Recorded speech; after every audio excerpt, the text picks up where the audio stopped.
Hello, and welcome to this episode of The Financial Translator, where we discuss financial topics in layman's terms to move you from confusion to confidence on a given topic.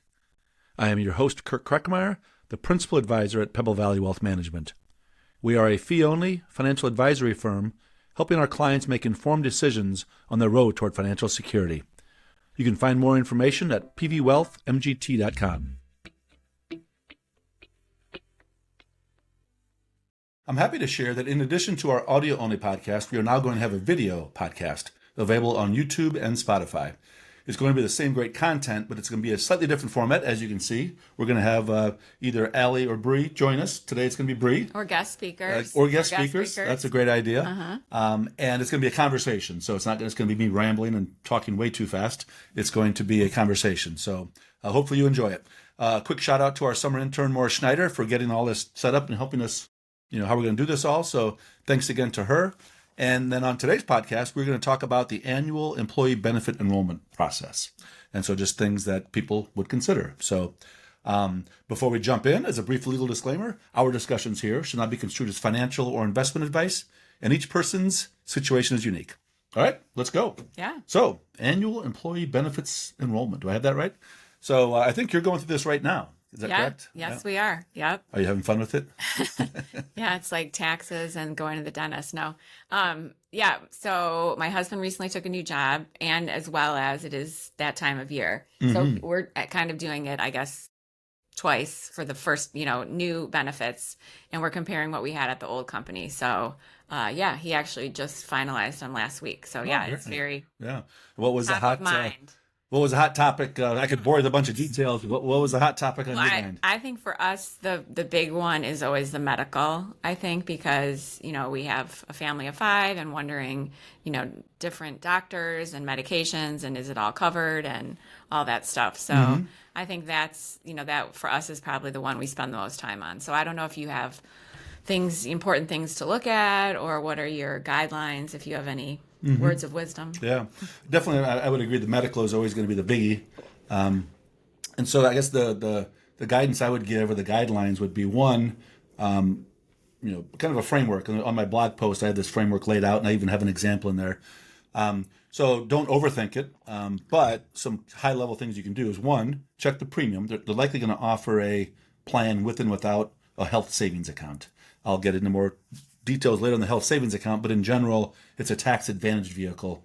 And so you have to make sure you consider those tax advantages when comparing this. So the framework which captures that is this. So one, you look at the couple plans that you're interested in and see what the premium is that you're going to be paying. And then see if the employer is going to be kicking in any money for an HSA, because that's an added benefit.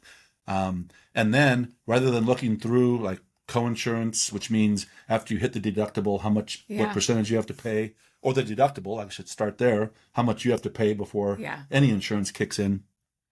Rather than going through all those details, the approach I like to take is just, premiums, and then assume nobody goes to the doctor, compare the costs there.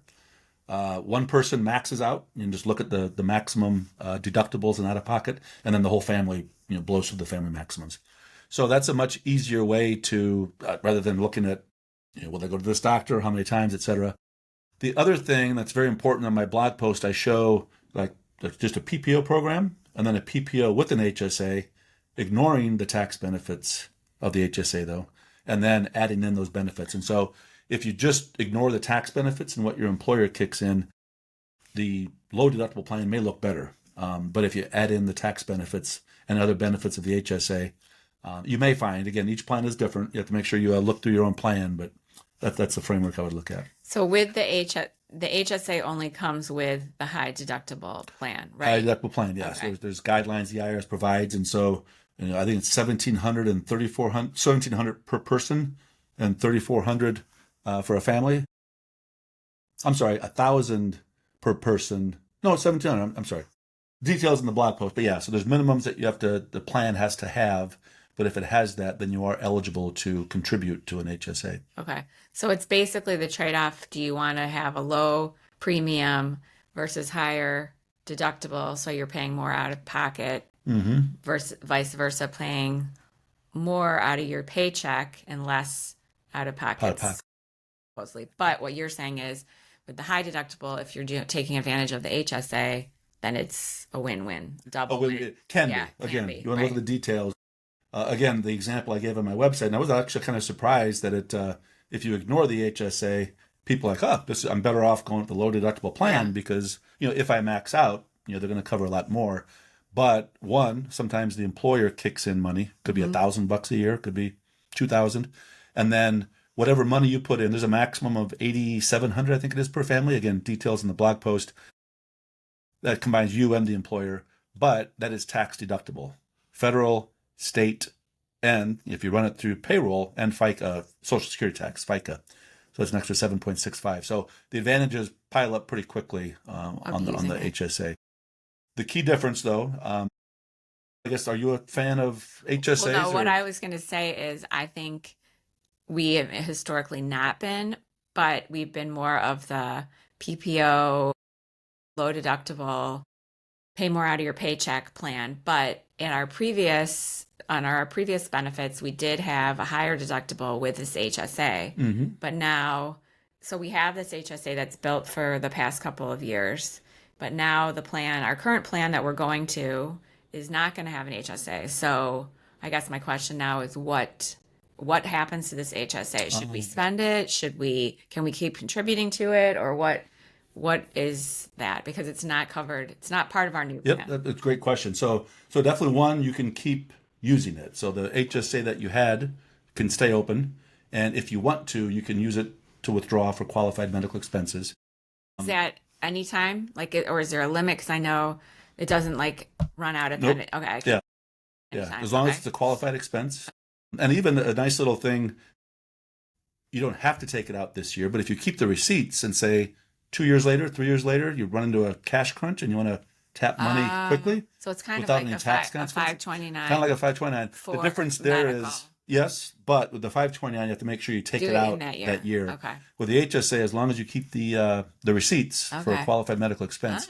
So back to your question, though. So one, you definitely can keep using it, but you cannot contribute. So in order to contribute in a given year, you do have to have this qualified high deductible plan underneath it. Okay.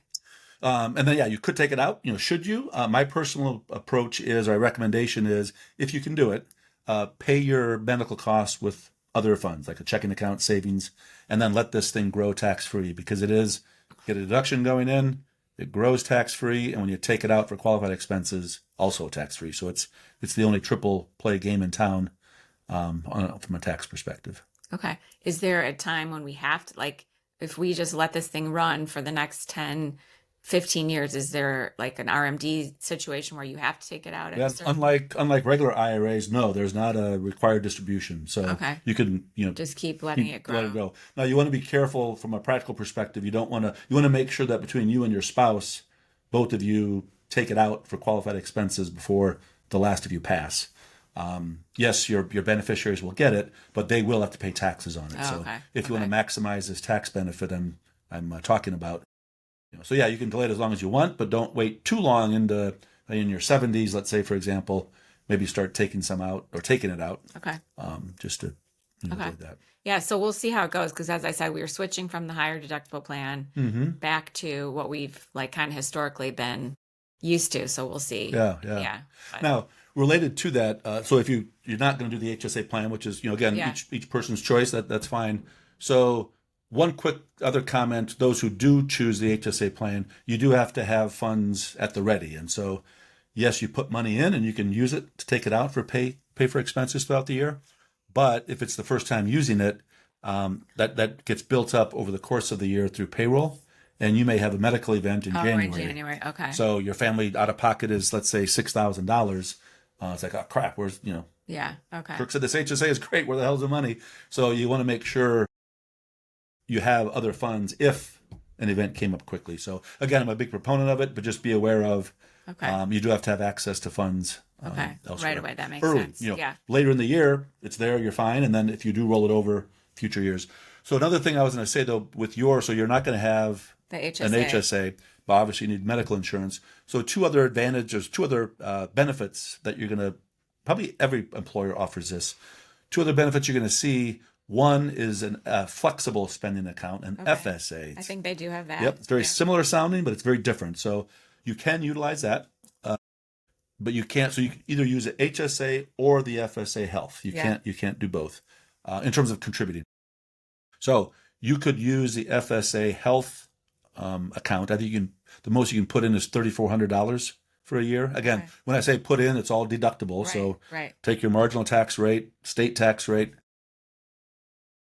but so that covers for any out of pocket. So Okay. if your current plan is say a $500 deductible, and you know you're going to blow through that, you could put in $500, get the tax deduction, and then as you incur out of pocket Just use expenses, the big difference, and this is the biggie.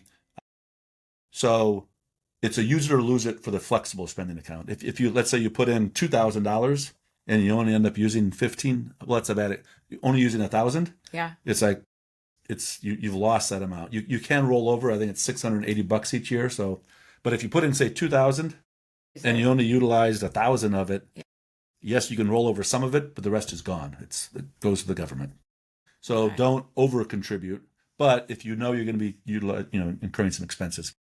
The other FSA, it's called FSA dependent care. So that has nothing to do with healthcare, but it's same name, so that to make it confusing for everybody. That is for if you have qualified child dependent care expenses. Okay. So main example is childcare. So if you're a working couple and you have daycare expenses, it's in my opinion, a no-brainer. So if you're incurring more than $7,500 in qualified childcare expenses, and there's examples on our blog post, you can contribute up to Definitely. $7,500. A person in a 22% Fed bracket, 5% state rate, it's like a $2,000 tax benefit. So it's definitely something to look at. Now, do employers often contribute to these FSA plans or no? FSAs, no, No. never. It's just the HSAs. Yep. Okay. That's a good point. Yeah, sometimes the employers will with the HSAs, but never on the flexible spending accounts. That's just an employee. Okay. Well, we'll have to remind Allie about the FSA. Yeah. So last year it was a 5,000, and that's whether you're single or a married filing jointly. 5,000 in 2025 and 2026, and so when you sign up, this is for 26 activity, 7,500. So it's a pretty big bump. The One Big Beautiful Bill Act had a provision in there to bump it up. Okay. That among many other things. I have a blog post on that as well back in July or August.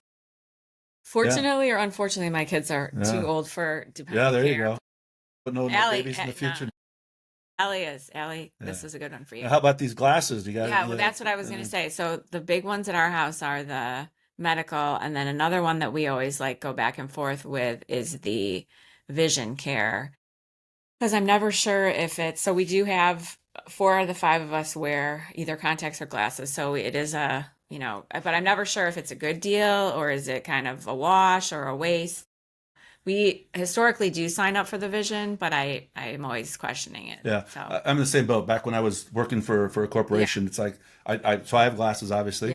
I know I'm going to go, but to me, it's like, well, insurance is for those unexpected things, and if you know you're going to go and don't expect any bad eye stuff, but it's worth looking at the plans because lately, like the last 10, 15 years, this concept of having network, and so as long as your eye doctor or dental thing is the same application, as long as the professionals you're going to use anyway are in this network, more than likely it's going to make sense to use the program because they have the kind of group discounts. Yeah. And you're going to go to the eye doctor or the dentist. So I have to admit, it's been over a year since I've been. So I don't have vision insurance. I self-insure, but so as long as you're going to utilize, go into the eye doctor every year. And getting contacts. Obviously dental, I definitely highly recommend go to dentist twice a year. But well, because we do know we're going to always need contacts, and they do, go to the eye doctor. Right. So. And again, I guess the framework, back to when I was talking about the health insurance framework, look at the premiums, look at kind of that, nobody utilizes it, one does or the family does. Yeah. And I think you'll see as long as you stay within the network, it's probably going to make sense to utilize those insurance plans. Yeah. So vision and health, and then obviously the dental's kind of a slam dunk. It's just they normally don't offer that many So some of the other things I think about when we look at is like the insurance, because I know they also often have like one-time salary or For life for insurance? life insurance. Yep, Yeah, I'm yep. sorry, for life insurance. So I think normally we just get the defaults or what they cover, but I guess is that something that you should consider getting more of, or is that good? Or I Yep, yep, guess, yep. So how definitely do for sure take what they offer. right, right. There was that I probably shared that story with the Millionaire Next Door. It's a book from I'm aging myself, but there was a line in the book. Individuals that you wouldn't expect are millionaires, but they just work hard and save their money Yeah. and live reasonably. And there was a guy quoted in there that said, "I like two kinds of beer." Budweiser and free. So in this case, free. So you'll always want to like those free benefits, so take those. And so for life insurance, definitely obviously take the free one. Should you get more? So first of all, do you need more life insurance? Very important question. Needs to be answered. Yeah.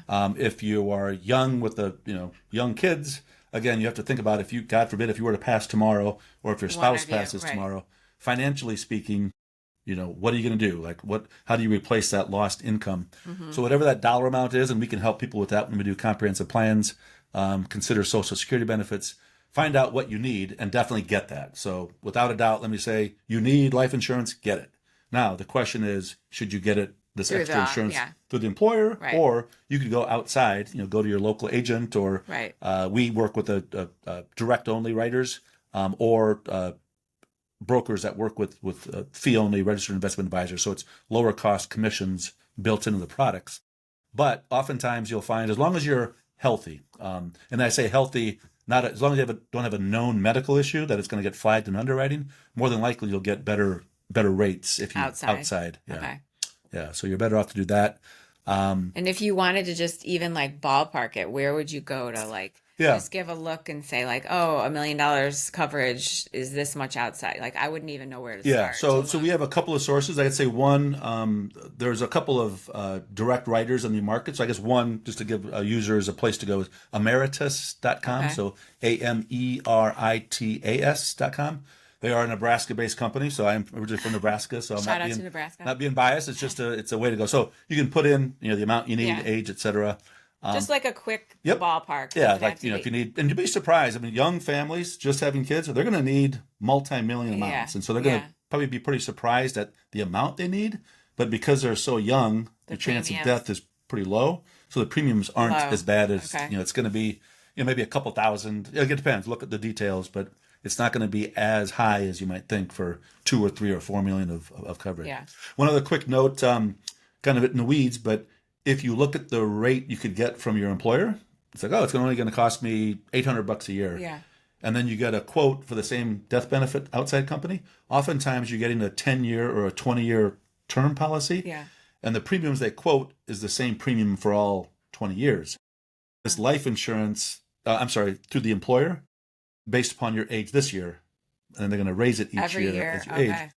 So So that's a benefit when you're too, to getting 30 it years outside. old, your cost of insurance is much lower. When you're 50 years old, it's Yeah. much higher. They average that. So anyway, on the surface, it's Another going to look benefit to going out another benefit, but it's on the surface, it's going to look more expensive outside. outside. Yeah. But that's because you're averaging it. So anyway, give us a call if you have questions. But it's a very important topic again for your survivors. Right, You're right. unfortunately gone. Make it easy for them and get that insurance that you need. Right. And then there's also probably the disability Yeah, insurance. that was another one I was gonna. So that Same one, thing. It's like they not often give like the. yeah. So definitely take the free if they offer it. Not everybody. So definitely the life insurance they typically do. Disability, oftentimes they'll offer it, but not every company pays the premium. You may have to. So oftentimes people say, "Well, screw that. If I have to pay it, I Yeah. don't need it." Yeah. I would say definitely don't do that. During your working years, the chance of a person dying is less than a person being disabled. When I first started working, I'm thinking, well, I work in an office. I'm not going to fall off a Right, ladder right, or get right. injured, so I don't need this. It's like, well, a lot of the common disabilities could be health related or, Right. God forbid, cancer Right. diagnosis. And so some health issue comes up that causes you not to work extended. Definitely highly recommend getting the disability insurance, even if you have to pay the premium. Okay. Okay, that's a good. Typically it's whatever your monthly salary is. They cover anywhere from 50, 60 to 67% of it. And the premiums are going to be, again, look at it, depends on the age, but maybe 1 to 2% of your income. Okay. So again, it's a cost, yes, but Worth it. Yeah, worth it. Because, Yeah. you know, if you were disabled, you're still living, so you need expenses. Dependents need Yeah. you to Yeah. provide. So it's a very important And how benefit. long does the disability like last, or is there a time, it's only like 6 months or Yeah, no. coverage? So Or I'm definitely, sure maybe it's all different yeah. for So every, you'll see short-term disability and long-term disability. So the short-term, if the company usually covers that. If they don't, I wouldn't recommend getting that because I yeah. just self-insure. It's kind of a deductible. But with long-term disability, you have to be disabled for at least 3 months typically before it kicks in. Okay. Then, if you're still disabled, typically it goes to age 65. So it goes for a long time. Okay. Uh, And you're still getting your full paycheck, or does it like go well, drop? that 50%. So Oh, 50%. let's Okay. say Okay. if the benefit says they cover 60% of your salary, whatever your gross paycheck was, you get 60% of that. Okay, that's still, Tax treatment. Look at my blog post. Short answer is if the company pays the premium, Yeah. it's taxable. If you pay it, it's tax free. Tax-free. So Okay. it's a short. okay. So yeah, Another good one. yeah. What are some other hidden other benefits that are important that, I mean, I know another thing I think some now is like commuter benefits. That's another. Commuter benefits. Yeah. So that's another. Yeah. So when you get kind of to the end, it's like, oh, I'm bored. Let me Yeah. just keep on Yeah. clicking. Don't do that. You know, look at the benefits. Then you get down to these miscellaneous benefits. You know, commuter benefits, wellness, legal services. Right. They even have pet insurance. If you're My you know, dog, yeah. your little baby at home They might are need pet expensive. insurance. They are expensive, that's for sure. So the commuter expense. So when you look at those, you maybe think, that's a hassle. I'm just going to buy my ticket from what's it, Ventro, The Ventro app, online yeah. app. Well, again, back to those tax advantages. So these employee benefits, you can pick up a lot of value by taking advantage of those. Whatever you pay for a Metro ticket, multiply, or the discount is 27%, 33%, depending for the upon tax. the tax brackets. Definitely worth doing. It's a little bit of a pain in the ankle, but worth doing in my opinion. Yeah. Because you save, it's tax deductible. You're paying for it with pre-tax dollars. And so you pay your $150 a month for a Metro ticket. If I just do it, I do it with my after-tax dollars, and so I had to pay taxes first on my income. If you do it through this employee benefit, you pay that $150, it comes down, and then they apply federal and state taxes. So it's yeah. It's worth Even doing. better. Even Yeah, better. yeah. I know this isn't really directly related, but what about like looking at your 401k and stuff like that Yep. around this time? Since Yeah, it's yeah. Like you said, it's not because you can change that throughout the year. Anytime, So, yeah. so you're right. But oftentimes, employers will announce any changes, Yeah. to the plan. Now, if they're changing investment Funds or funds, they always something, let yeah. you know that throughout the year. But typically, if there's a change in, if there's any offerings, and so one major benefit is this after-tax contribution. So they've been coming more popular lately. Yeah. I'm not sure what the percentages are, but if you so you can contribute to your base 401k, 401k. choose traditional or Roth. It's a big question, so call for help. But after that, if you have more savings capacity, because you have limits to what you can put in, some plans allow you to put in after tax, so it's not deductible, but you can put money into the 401k plan and then immediately convert it to a Roth, regardless of income, because Okay. the Roth conversions you can do, but the direct Roth contributions, there's income limits. And so anyway, it's a convenient way to get money into a Roth, even if you're high income and you've tapped out other savings vehicles.